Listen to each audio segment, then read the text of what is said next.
What is going on, everybody? Got actually Among Us here with another BSL draft battle. This is week 4 of the BSL season 2, and we are sitting finally in the positives. We are sitting at 2-1. The first season of the BSL was not the way the season you would want the season to go for the Atlanta Sobble. We only won one game last season. We've already done better this season. This week, however, we have what is always one of the marquee matchups of every draft season I have done since I started this channel. We are going up against my good friend and fellow content creator, Bishmi. You all should be familiar with him if you're familiar with my channel already.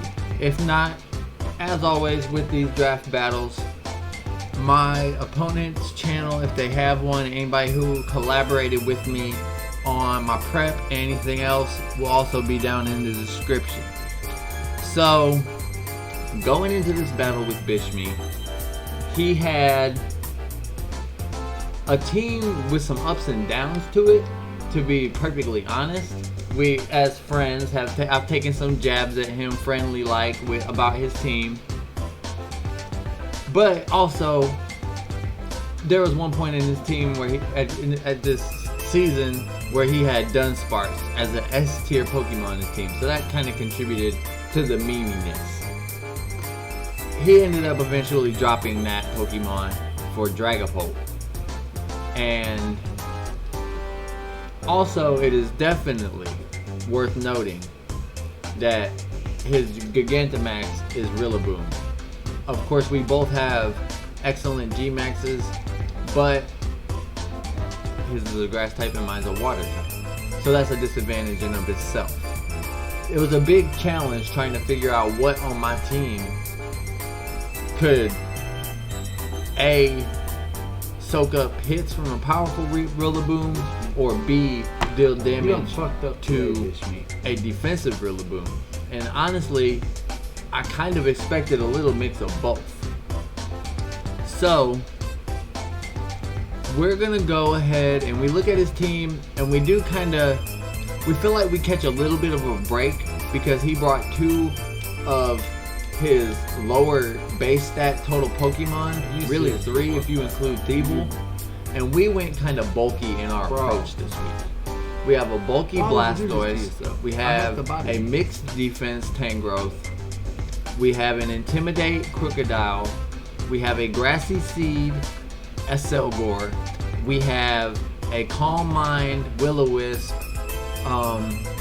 Sableye, and y'all gotta excuse me on the sprites on the right. I was a little unprepared when I recorded this, but we're gonna get right into the action with Bishmi. You know, coming into the battle, I'm thinking, because he brought those 2 fire types,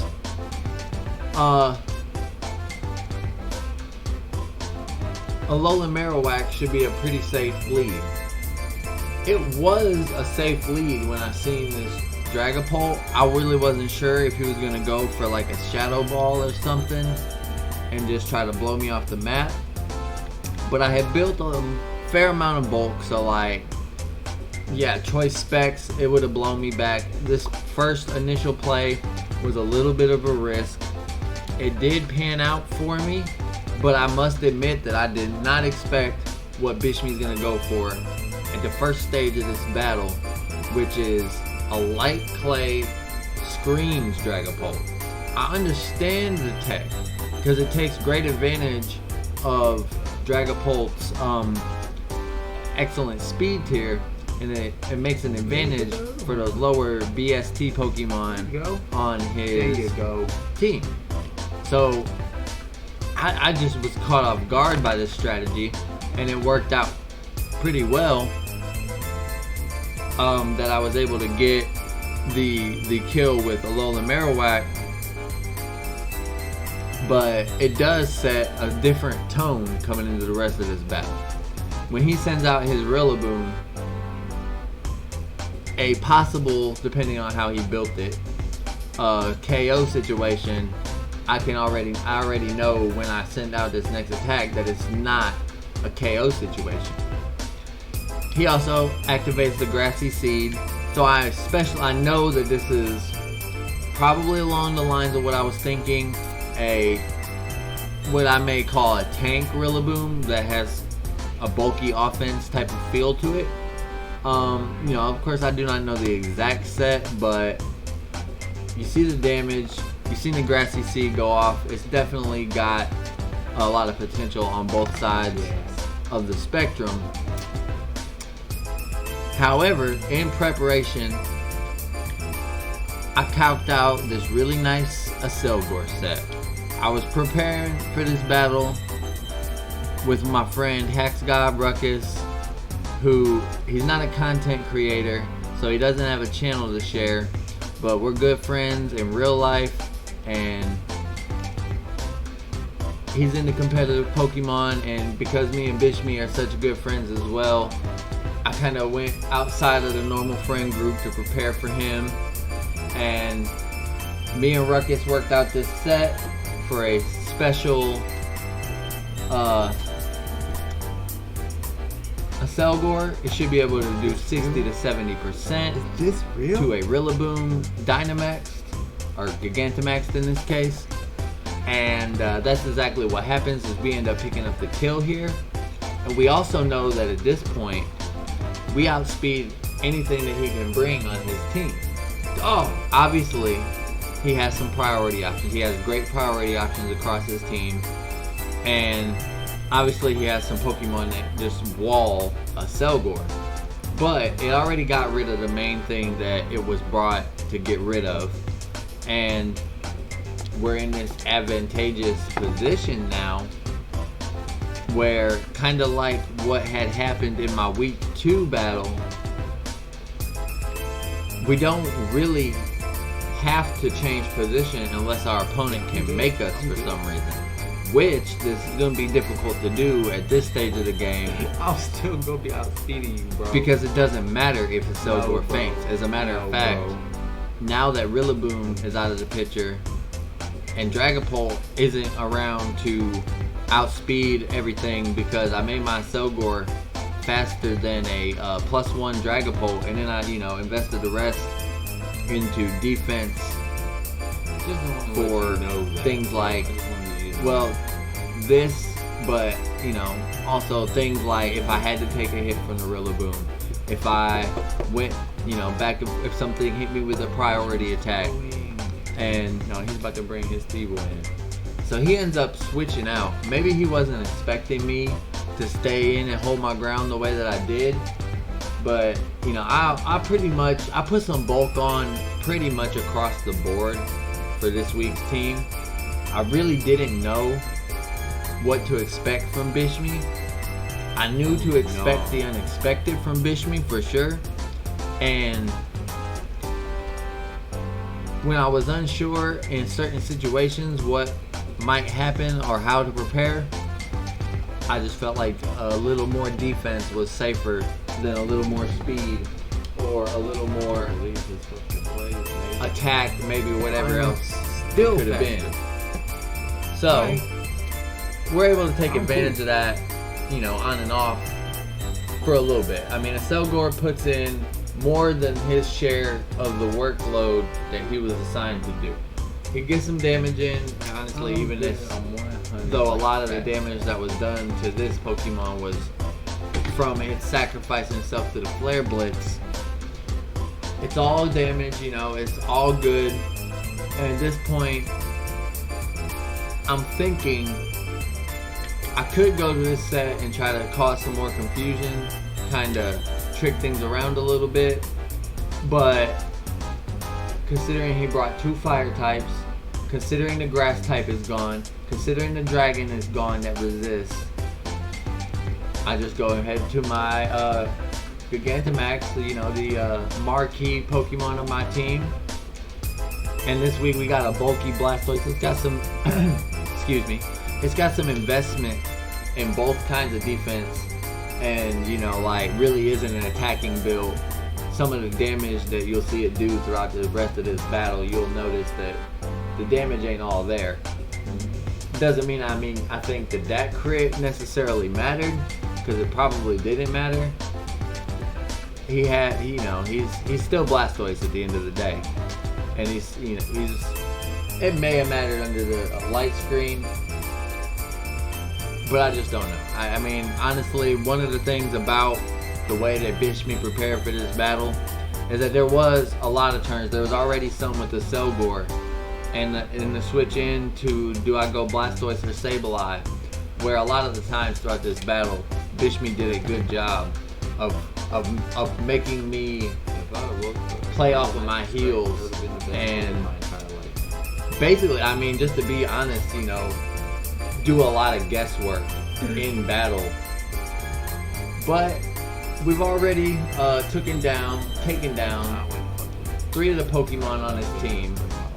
So right now we can just go up to Dynamax and start firing off. I don't know if Bishme knew that Grass Knot didn't affect Gigantamax Pokemon because they're weightless, but I honestly assume that he did. He's pretty knowledgeable, and just thought that maybe I might stay low one more turn. But I guess my line of thinking was I'm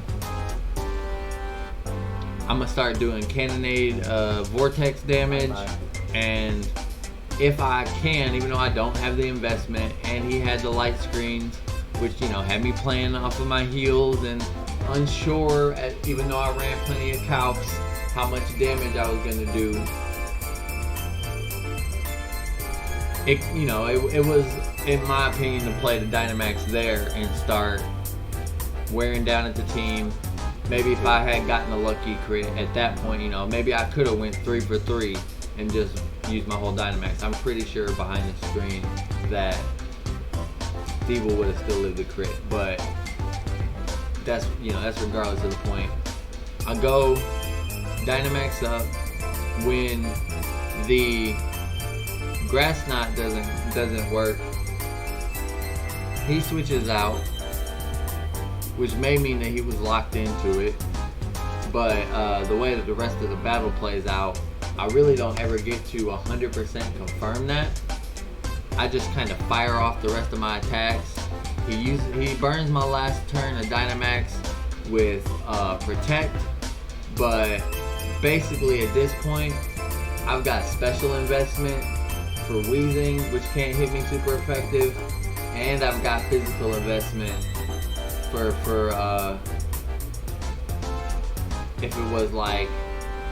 if it would have been like a stakeout set or something like that. It appears to be a special set because he used Grass Knot, but it could be mixed Scarf, could be anything like that. You really never know with the way that Bishme prepared for this game. But what I do know is that it's ready for anything. This Blastoise, unless you can hit it with a grass or electric attack at this point in the game, it's going to be extremely hard to get off the field. So I just sit in and fire off attacks. I get a little bit lucky hacks because without this burn, the Sobble would have got one more chance to attack me. And like I said, I have mixed bulk on this Blastoise, but there's so many routes of which Bishme could have built this Pokemon that really all I can do to analyze this play is say I got lucky that I got that burn, because I didn't have to play to the odds. I got the burn, I got the kill, and then Wheezing comes out. It's the same situation. I've got too much bulk and no reason to risk anything that's sitting in the back. So we just exchange attacks basically until this one runs its course down to the end.